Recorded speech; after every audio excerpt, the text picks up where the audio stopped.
Salut tout le monde, c'est Melvin, j'espère que vous allez bien. Je vous retrouve aujourd'hui pour une nouvelle vidéo dans laquelle je vais vous raconter une histoire qui fait vraiment flipper. Cette fois-ci, il s'agit d'une histoire d'abonnés et pas d'une histoire d'Halloween comme on a fait la semaine passée. J'espère qu'elle va tout autant vous plaire parce que moi, quand je l'ai lue, elle m'a vraiment fait flipper. Avant de commencer, comme à notre habitude, j'aimerais vous remercier du fond du cœur pour tout le soutien que vous m'avez apporté sous la semaine spéciale Halloween. Ça m'a juste fait trop plaisir et franchement, ça m'a vraiment motivé à faire de belles choses pour la période de Noël. Il y a eu des retours incroyables, il y a eu beaucoup de gens qui sont venus me suivre sur Instagram, etc. Et ça me fait juste trop plaisir. Donc franchement, je peux pas vous dire grand chose d'autre que merci. En tout cas, si cette vidéo te plaît, n'hésite pas à mettre ton meilleur pouce bleu et à t'abonner parce que si t'as aimé cette vidéo, tu risques d'aimer les suivantes. Et moi, ça me ferait super plaisir de t'accueillir sur la chaîne. En tout cas, dites-moi dans les commentaires ce que vous avez pensé de la semaine spéciale Halloween. Ça peut tout être, hein. La qualité des vidéos, les miniatures, les histoires, bref.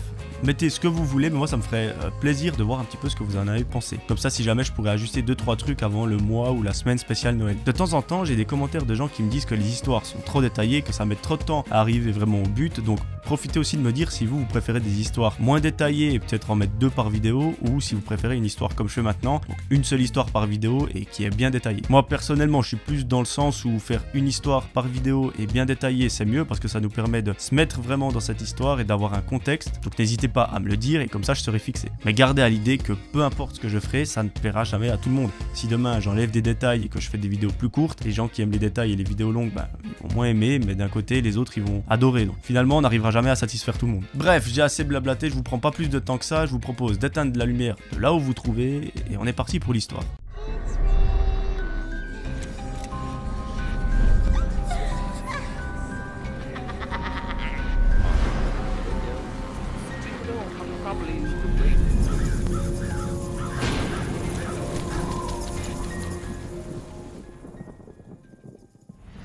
Aujourd'hui, mes amis, c'est l'histoire de Camille. À l'époque des faits, Camille a 14 ans et cette histoire s'est déroulée en Suisse. Pour une fois qu'une histoire se passe dans mon pays, on est content. Alors c'est peut-être la même chose en France, mais en Suisse, dans la scolarité, on a ce qu'on appelle des camps de ski. Je sais plus jusqu'à quel âge c'est en gros pendant plusieurs années, chaque année avec notre classe, on va faire du ski pendant une semaine. Généralement, c'est trop cool, on se marre vraiment bien, on garde de bons souvenirs. Et justement, cette histoire s'est passée à ce moment-là. À cette époque, naturellement, Camille habite encore chez ses parents, elle a une classe super sympa avec qui elle s'entend super bien, et l'ambiance, elle est vachement cool. En gros, c'est pas une classe qui est divisée en plusieurs groupes, c'est un seul groupe de gens qui se connaissent super bien et qui s'adorent. Et du coup, il y a une chose dont ils se réjouissent durant l'année, c'est ce fameux camp de ski. Pour ma part, les camps de ski, c'était en janvier, février, mars, c'était à cette période-là, donc je suppose que dans cette histoire, c'est pareil. Cette année, le départ pour le camp est prévu le lundi, et du coup, le samedi, en se levant, Camille va voir sa mère. Elle lui dit, écoute, j'ai besoin d'affaires de ski, j'ai besoin d'affaires pour la neige, donc il faudrait qu'on aille au centre commercial, faire un petit peu de shopping,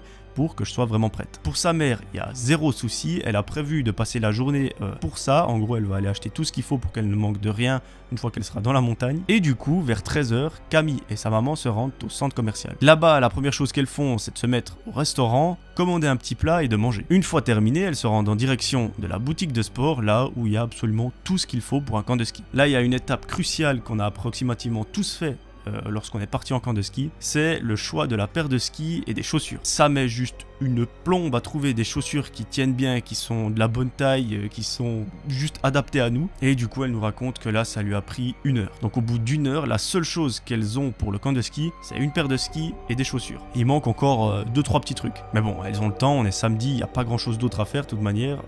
Voilà, c'est pas si grave. À 18 h 30, lorsque le centre commercial ferme, elles ont enfin toutes les affaires. Ça a été de justesse parce qu'elles ont failli ne pas pouvoir tout trouver. Du coup, ça aurait été un petit peu embêtant pour partir en camp. Mais bon, Camille et sa mère rentrent à la maison, sa mère fait à manger, Camille, elle est dans sa chambre, et au bout d'1 heure, tout le monde va à table, il mange, et ensuite tout le monde rentre dans sa chambre. Vers minuit et demi, 1 h du matin, Camille va dans son lit, elle regarde un petit peu son téléphone et s'endort. Le dimanche, elle nous raconte qu'il n'y a pas vraiment grand chose de spécial qui se passe. En gros, c'est une journée tranquille sur le canapé dans son lit à se reposer. Et le soir, elle va se coucher assez tôt parce qu'en principe, quand on part en camp de ski, on part relativement tôt. Le lundi matin, elle se réveille, elle va prendre un petit déjeuner, prend sa valise et sa mère l'amène au lieu de rendez-vous. Arrivée sur les lieux, sa mère lui dit au revoir Camille monte dans le bus et le bus part en direction du camp. Une fois arrivé là-bas, l'ambiance est juste magnifique parce que tout le monde se réjouit, c'est vraiment une ambiance vraiment de camp où tout le monde est trop content. Elle va dans son dortoir, elle pose ses affaires, elle défait sa valise et ensuite, l'après-midi, ils vont skier. Alors là, Camille nous raconte que c'est assez marrant parce qu'elle n'a juste aucune idée de comment on skie, comment on tient sur des skis et que du coup, son groupe de débutants, il attend pas mal sur elle. Mais bon, après tout, elle est là pour apprendre donc ça pose pas de problème. Elle nous raconte qu'elle en a gardé de bons souvenirs malgré l'histoire qui va se passer. En fin de journée, Camille rejoint ses amis dans la chambre. Ensuite, pendant la soirée, ils vont manger, retournent dans le dortoir et s'endorment. Le lendemain matin, tout le monde se réveille à l'aube, c'est super tôt, c'est une nouvelle journée de ski qui commence et ça va être trop cool. Durant toute la journée, ils descendent des pistes, ils remontent, ils descendent, ils remontent, bref, ça n'arrête pas. Et en fin de journée, tous les groupes rentrent au chalet vers 17h. Ce soir, c'est une soirée libre, du coup, à partir de 17h, elle est libre entre guillemets jusqu'à minuit. Camille, à ce moment-là, propose à son groupe d'amis d'aller visiter le village dans lequel elle se trouve. Comme ça, ça leur permet d'échanger un petit peu, de passer du temps ensemble, de profiter et surtout de visiter les lieux. Ses amis acceptent avec grand plaisir, elles se préparent et sortent du chalet. Au bout d'une dizaine de minutes de marche, elles arrivent en plein centre du village, c'est super beau, il y a des jolies décorations, des super lumières, il y a pas mal de monde et du coup elles utilisent une application pour s'orienter parce qu'elles ne connaissent absolument pas le village, pas les lieux et du coup elles n'ont pas envie de se perdre. Au bout d'un moment, elles arrivent vers un restaurant et une des personnes présentes dans le groupe a soif. Elles vont donc commander pour tout le monde un petit truc à boire, elles boivent et repartent une demi-heure après. Elles décident de continuer la visite, elles ont envie de découvrir un petit peu plus dans ce village, sauf qu'au bout d'un moment, elles se retrouvent perdues. Elles ne savent plus où elles sont, elles n'arrivent plus à s'orienter avec l'application et elles sont dans une sorte de petite ruelle où il y a un petit peu moins de monde. Elles se disent, cette ruelle va nous mener vers le centre du village, logiquement, sauf que en marchant et en avançant dans cette petite rue, elle remarque qu'au fond, il y a un groupe de personnes qui a l'air d'être en train de faire quelque chose de bizarre. En gros, ils sont en train de tenir quelque chose, de mettre des coups de poing et de vraiment le tirer. En observant un petit peu mieux, Camille se rend compte que c'est un groupe d'individus qui est en train de tirer quelqu'un au milieu. Donc c'est comme si c'était plusieurs personnes qui s'en prenaient à une seule. Camille et ses amis commencent sérieusement à flipper lorsqu'elles se rendent compte qu'en fait, ces gens sont en train de tirer une personne pour la mettre dans un coffre de voiture. Ou au moment où ils ont mis cette personne dans le coffre, un des membres du groupe s'est retourné, a croisé le regard de Camille et a hurlé à ses potes « Les gars, on a été vus, il faut aller les chercher ». À ce moment-là, Camille et tout le groupe n'hésitent pas une seule seconde, elles se retournent et partent en courant de là où elles viennent. Heureusement pour elles, les personnes qui ont kidnappé entre guillemets cette personne se trouvaient à une dizaine de mètres d'elle et le centre du village, là où c'est un petit peu plus peuplé à cette heure, il était pas très loin derrière. Donc elles arrivent très vite à se mettre en sécurité là où il y a des gens, mais lorsqu'elles discutent de ce qu'elles viennent de voir,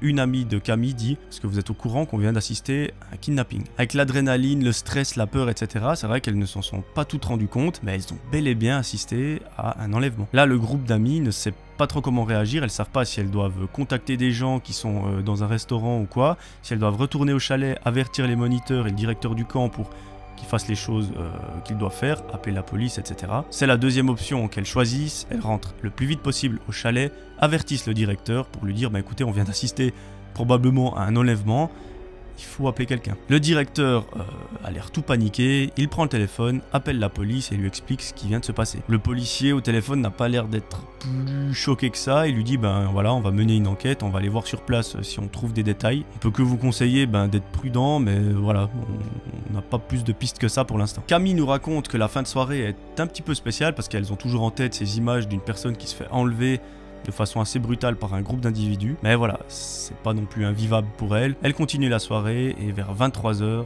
elle va se coucher. Le lendemain matin, c'est de nouveau une longue journée de ski qui démarre. Camille se réveille, va au réfectoire prendre son petit déjeuner, elle met ses affaires de ski et est prête. Avec son groupe, ils prennent un petit bus pour se rendre en direction des pistes. Arrivé là-bas, tout le monde sort et se rendent en bas des télécabines. Là, ils font la queue pour attendre leur tour parce qu'il y a juste énormément de gens. Dans la file, Camille discute avec un des membres du groupe quand tout à coup, quelques rangées devant elle, elle remarque qu'il y a l'homme dont elle a croisé le regard le soir d'avant. Donc celui qui était en train de kidnapper la personne, qu'il a mis dans le coffre, qui, en se retournant, a croisé son regard. Camille, là, elle a juste un réflexe de malade, je sais pas si quelqu'un d'autre aurait eu le même, mais elle ne panique pas, elle ne se met pas à hurler, elle se retourne, va vers son moniteur et lui glisse quelque chose à l'oreille. Elle lui dit juste, hier je suis allé dire au directeur qu'il y a eu cette histoire d'enlèvement, 3-4 rangées devant nous, il y a un des membres du groupe qui a kidnappé la personne. J'ai croisé son regard, je sais exactement que c'est lui. Le moniteur, de nouveau, a un sang-froid exceptionnel, il prend juste son téléphone, se recule